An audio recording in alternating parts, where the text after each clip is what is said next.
Good evening. Welcome to Progressive Soup. My name is David Stevenson. I'm tonight's host.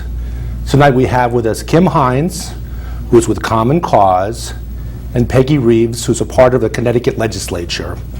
We're going to be discussing specifically clean elections, the progress we made in 2008, and how to continue that. First of all, Kim, could you tell us a little something about Common Cause? Sure. Common Cause is a national nonprofit, nonpartisan organization. We do a lot of government ethics and transparency, making sure that power is held accountable. It was started in the 70s by Republican Congressman John Gardner, and originally as an answer to the Vietnam War. There was a generation that was a little bit older than the college kids that still wanted to make their voice heard in protesting against the war. And so this was a vehicle where they could do that. And after that, they got involved in issues like the Americans with Disabilities Act. And right now, nationally, they're looking to monitor the stimulus funds that are going to the states to make sure that's done properly. And they're looking to do public financing in Congress as well.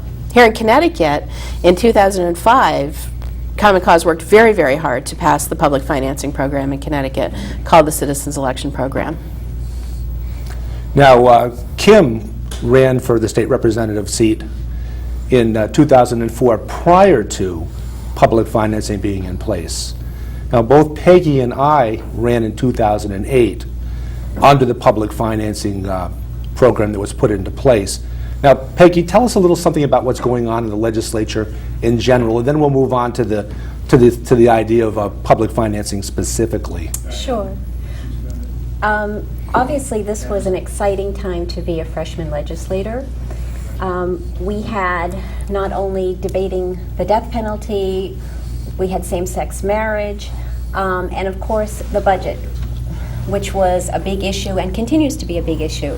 We ended our session last Wednesday at the stroke of midnight, and we are looking forward to special sessions after special session to try to resolve the budget deficit problem. Interesting. Now, we had the public financing in place for our legislative and Senate seats in Connecticut in 2008. Kim, look backwards and give us a little overview on how that went. It was an incredible success. 75% of all candidates running participated in the program, which is amazing. The two other states that have had this program, a similar program in place, only started with about 30% of the candidates involved. So Connecticut did great from the gate. 80% of the legislators that served in the 2009 session were candidates that came out of the Citizens Election Program. No. Arizona was one of the states that already had a public financing. Arizona and Maine. Arizona and Maine, and it's good to hear that we did better than those two states out of the gate. Yeah, but absolutely. I think judging from the fact that we took a lot of what they put in place in those states probably gave us that little extra advantage, and presumably as other states add this onto their situation, it'll get even better as it goes along. Yeah, I think so. I think Maine and Arizona did some of the heavy lifting to get some of the bugs out, but they've had great success since then. In fact, the Speaker of the House in Maine is a 30-something-year-old woman who never, ever would have been able to run if it hadn't been for the Clean Elections Program. In Arizona, the governor was in the same situation. That is exceptionally good. Where should we take the conversation from here? Well, I think certainly as a freshman this year, I was so glad that we had something like the Citizens Election Program. I don't think I would have made the decision to run were it not for that public financing. The thought of having to raise money from special interest groups to try to ask lobbyists and all sorts of PACs for money was something I didn't want to face. Because frankly, I think that I want to be able to make my own decision about how I'm going to vote on a bill and not worry about the fact that I may have obtained money from a special interest group and how will they feel about the fact that I may vote against their interests in this particular case.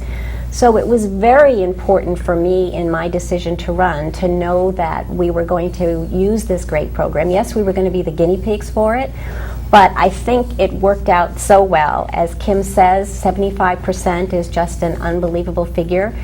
And my understanding, I spoke with the state, is that they are thinking that perhaps next year, or in the next cycle, 85% will actually be using the funds. And so they want to be sure that they have all the money in place and that no one tries to defund them to remove any of that money right now, because we have to keep building on the success we've had. Interesting. Now, looking forward, how does this come into play with our, for instance, our governor's races coming up next year? Well, that's going to be a big change for us if we have this funding in place to fund the governor's race. And when you think about the past, they've had to raise so many millions of dollars to run competitively. And I think it'll just change. It'll elevate actually the campaign to be able to take public financing and not worry about, for example, someone who's independently wealthy and may try to use all of his funds to just change the playing field. And so I think it's great that we will have that opportunity in the governor's race. I'm actually also looking forward to, I think the quality of the debate will really be raised, and also I think they'll get more of a chance to talk about the issues and really delve into stuff rather than constantly trying to raise money. Will it be the same in terms of no outside money, no outside influence allowed into the governor's race? Will it have the same?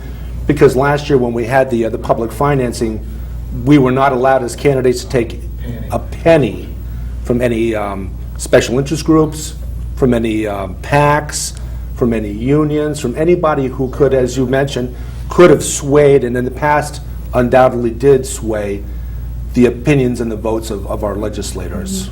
Is it going to be quite exactly the same as that? That applies to the constitutional offices exactly as well. Yeah, the rules are the same. It's lobbyists and what they call communicator lobbyists, and also state contractors. And so, and also they can't hold, for example, even if they didn't take it out of their own pocket, they can't hold a fundraising event and say, come, I want you to see Mr. Smith, and I want you to give money to Mr. Smith because I think he'll make a great candidate. They can't do that. They can't. This is what they used to do in the past. And so I think it'll be a wonderful change for Connecticut. Now, with public financing in place, I'm presuming, and I remember from last year, that we really didn't have any of the traditional type of fundraisers that you would have had in the past, as you mentioned.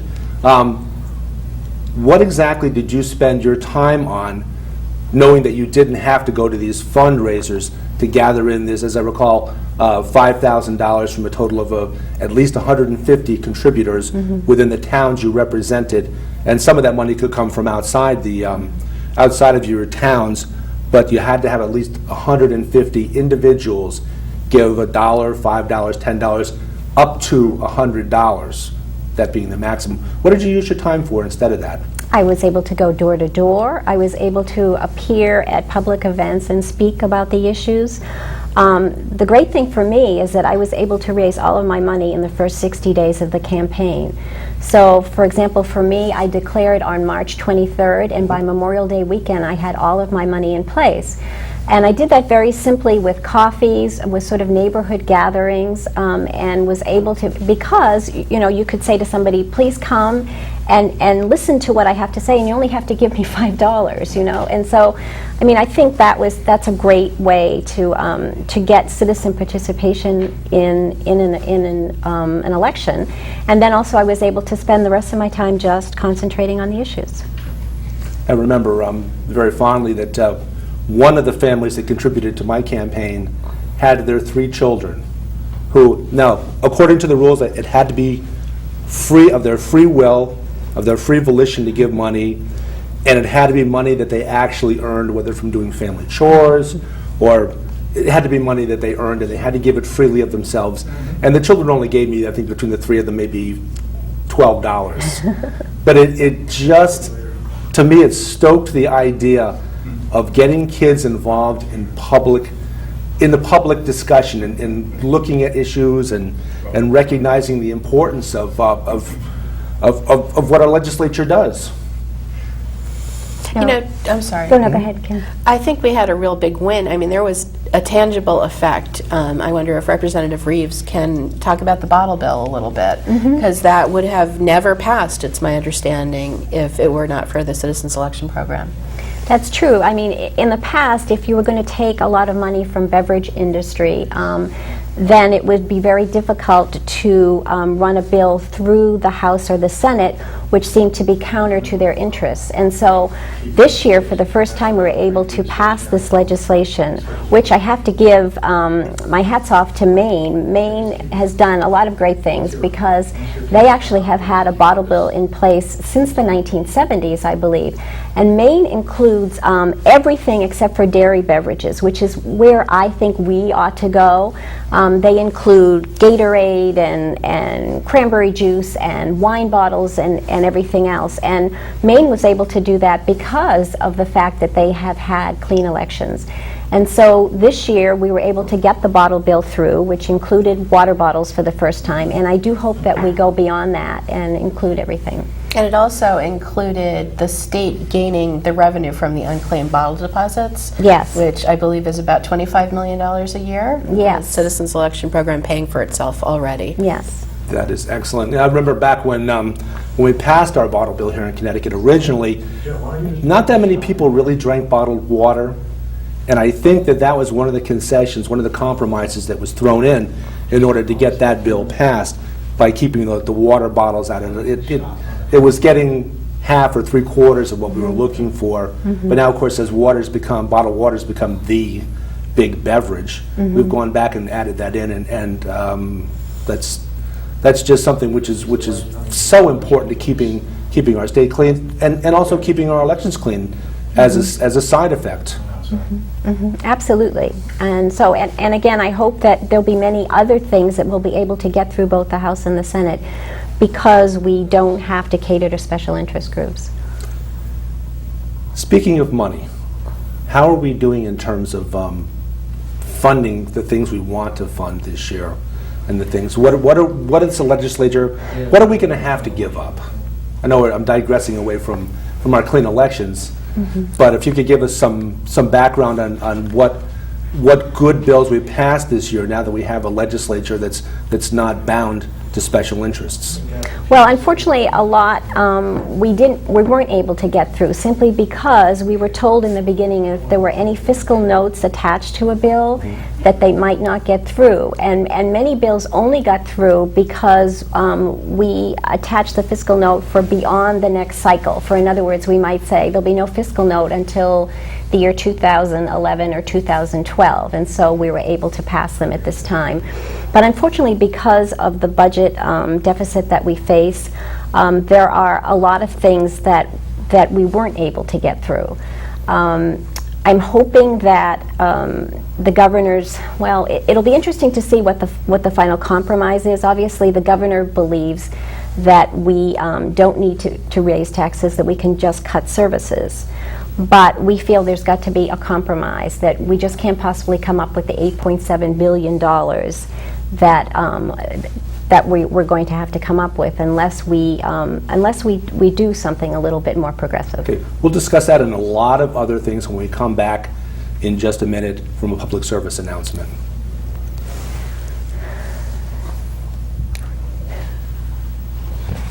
If a visual or learning disability keeps you from reading the books you need to be successful in school, you should know about Recording for the Blind and Dyslexic. Recording for the Blind and Dyslexic is the world's leading nonprofit organization, producing taped textbooks for people who cannot read standard print because of visual, perceptual, or other physical disabilities. Approximately 5,000 skilled volunteers record textbooks for students at every academic level, from kindergarten through graduate and professional levels.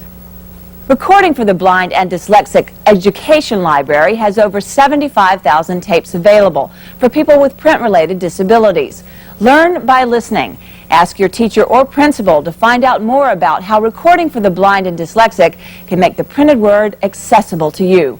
Or call 1-800-803-7201 for more information.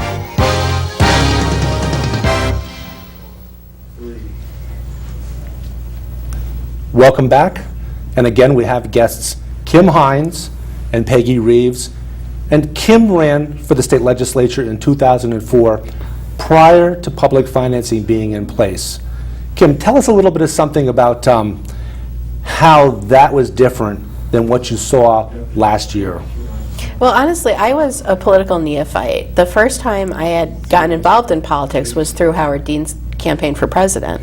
After he stopped running, he encouraged his supporters to get into local races, and I did.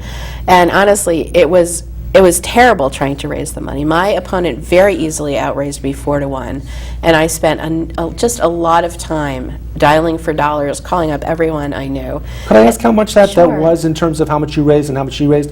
And we'll make that comparison to the amount of money that we had to work with in 2008. Sure, I raised just under $10,000. I got into the race a little bit late. I think I probably didn't get in until March, and that's, not a long time to raise that amount of money when you're completely unknown.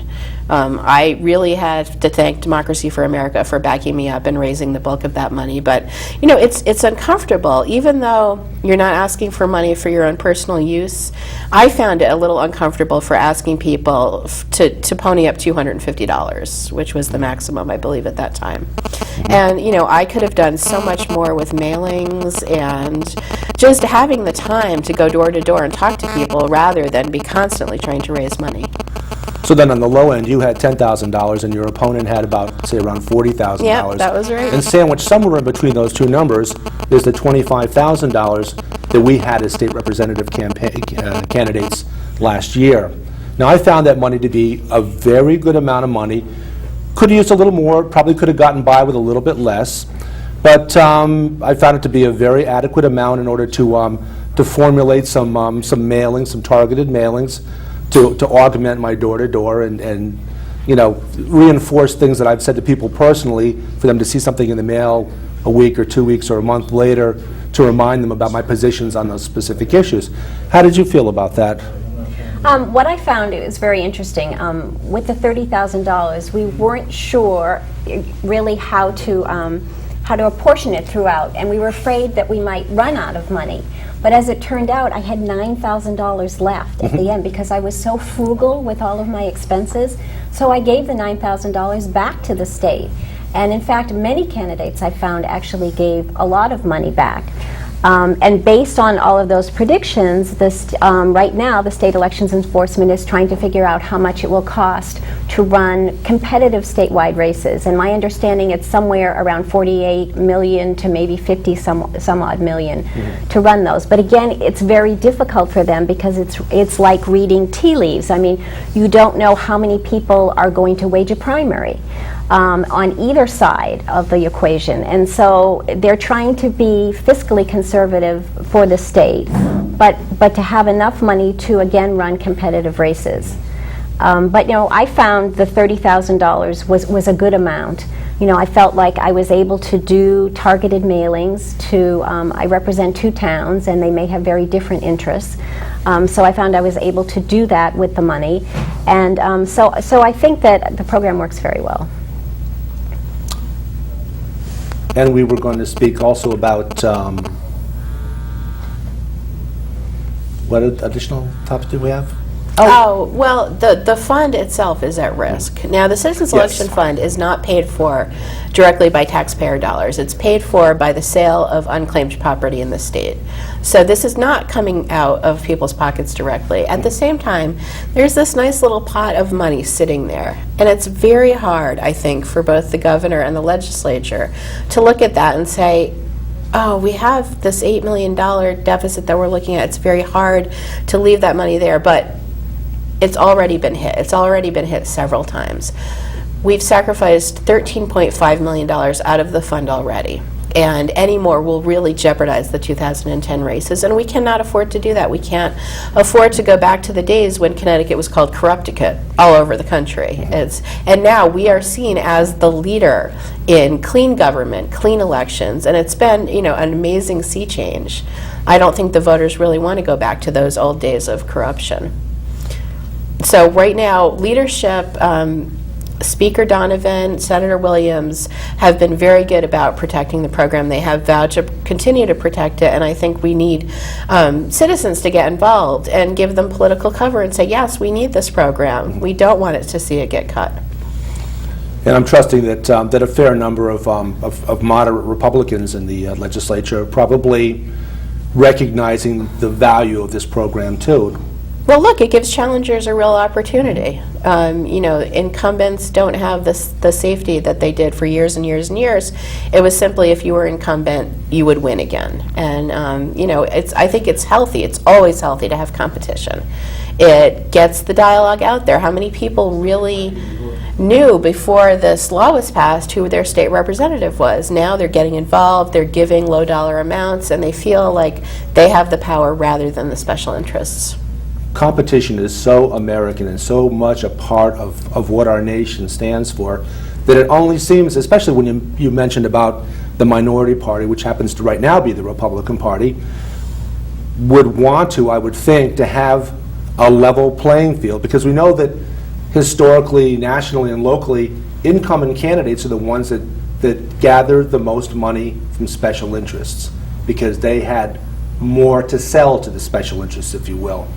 So when you have a minority party that's trying to at least get into a break-even position in a legislative body, that they would want to have a level playing field when it comes to campaigning.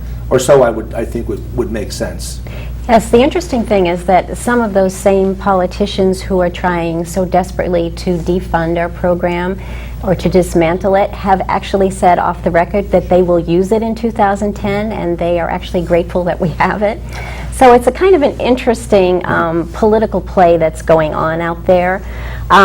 Kim's right, however. It is such a model program that I was actually at a press conference with our United States congressmen who are using our law here in Connecticut to fashion a federal law, because think about how we need it so desperately more on the federal level, what goes on there, and what all of our congressmen have to raise per day from the moment that they are elected in that next 2-year cycle. Every day they have to raise thousands upon thousands of dollars just to be competitive and run. It's true. It's amplified many, many, many times over on a federal level, what we see here in Connecticut. Now, one issue that became very important, and we had a guest on a couple of weeks ago talking about, was the sustenance bill.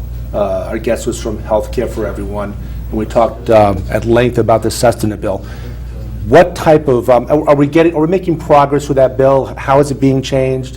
What can we look forward to as far as what to expect out of the legislature?